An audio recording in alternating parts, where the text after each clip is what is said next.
希望有缘能上岸，脱离六道轮回苦圈。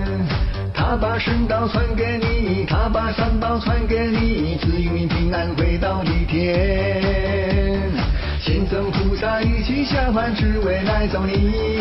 不要为了世间名誉，你灭了自己。苦口婆心到处献花，都是为了你。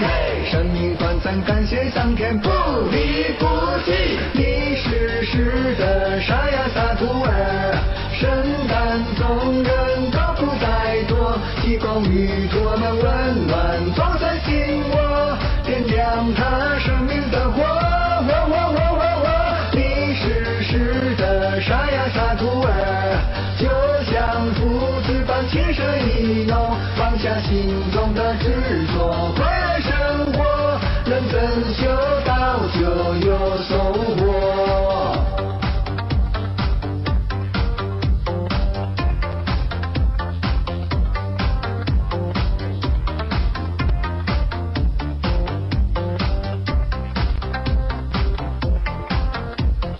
不要觉得修道难，不要觉得烦恼累，前线都是这样走过。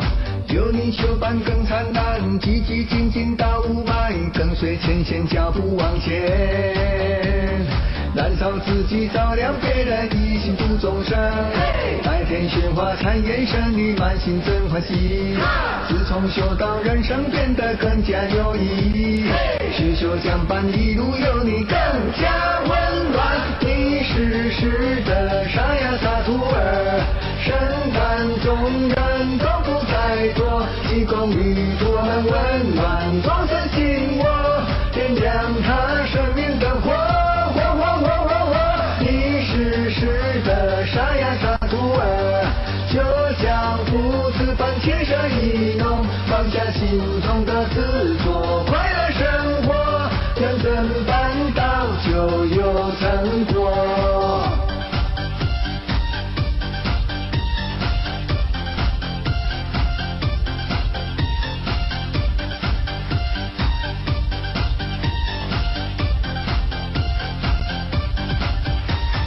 你是时的沙哑洒徒儿，圣诞众人都不再多，提供与我们温暖，装载心窝，点亮他生命的火。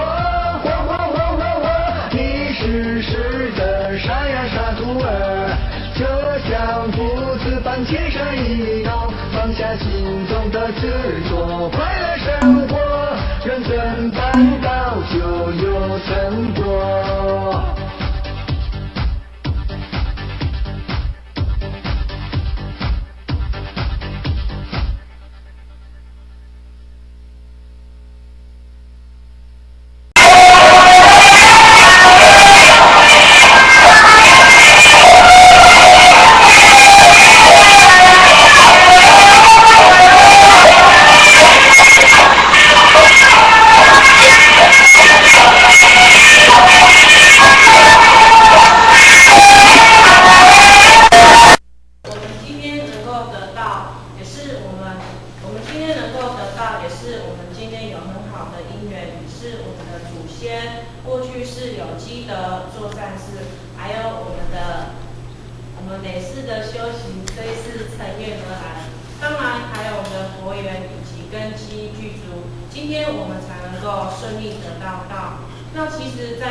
那今天他有个说佛门虽广，难度无缘之人嘛。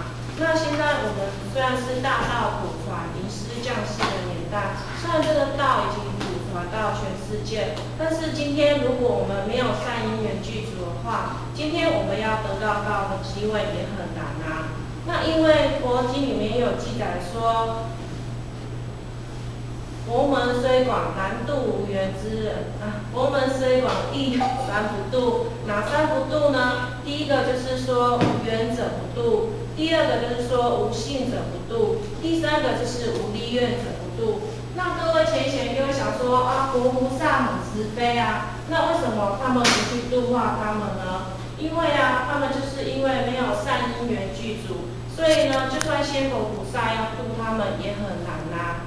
那我们现在来后学来跟大家做个补充，什么是无缘者不度呢？通常啊，我们在说一个人佛缘很好嘛，然后根基很好，其实我们从这个人啊，在平常的时候，我们就可以观察到这个人都时时都常存着一颗善良的心、慈悲的心嘛。像这样的人，他就是有一个菩萨的心肠啊，所以他等到善因缘具足，他自然能够逢贵人，贵人自然能够引他进佛堂，他自然能够欢喜来听闻佛法，他自然能够顺利得到道啊。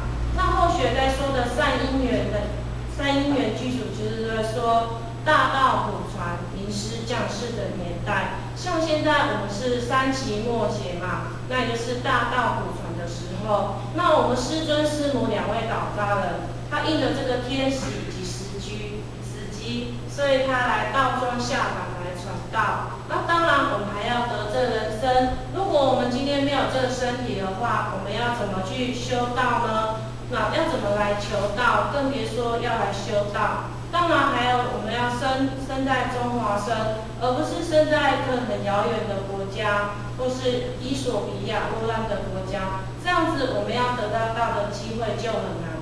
当然还有我们祖德护庇着我们，还有我们累世的修行，这一世成愿而来。所以等到我们这些善因缘具足，我们自然能够顺利得到道。那如果说各位前贤啊，想要顺利得到道的话，可是我们又没有这些善因缘具足，我们要怎么能够得到道呢？其实，在平常的时候，我们就是要常常多做善事，多与人结善缘嘛。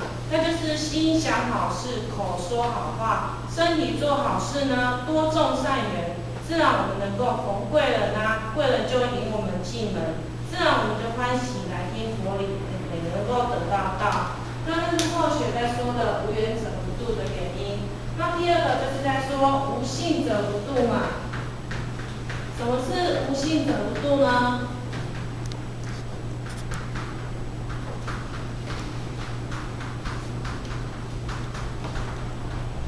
如果啊，各位前贤们啊，我跟你们说啊，求道可以了脱生死，求道可以改变命运。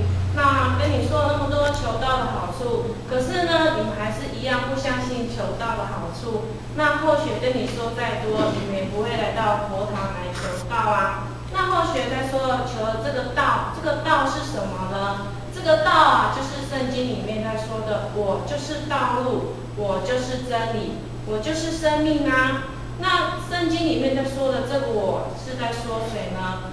当然，这个我就是在说我灵性的真我，也是在说我这个肉体的假我。我这个肉体的假我是会生住意念，也就是说我会生在这个地球上嘛。那我住在台湾，那我这个身体呢会随着时间而老化而来改变，所以我这个身体我是会生老病死。那我也有我的灵性，这个真我是在说我的良心本性啊。我这个良心本性，它是不会随着时空的变迁而来改变，因为它是真理呀，它是真实的。那后学在说，如果说我们不相信这个道的存在时，那我们就已经丧失了我们做人的根本啊。那我们做人的根本就是丧失了我们良心本性，那我们就是违背了我们最基本的仁义道德。我们来试想一下，如果说花草树木如果没有根的话，这个花草树木怎么生长及生存呢？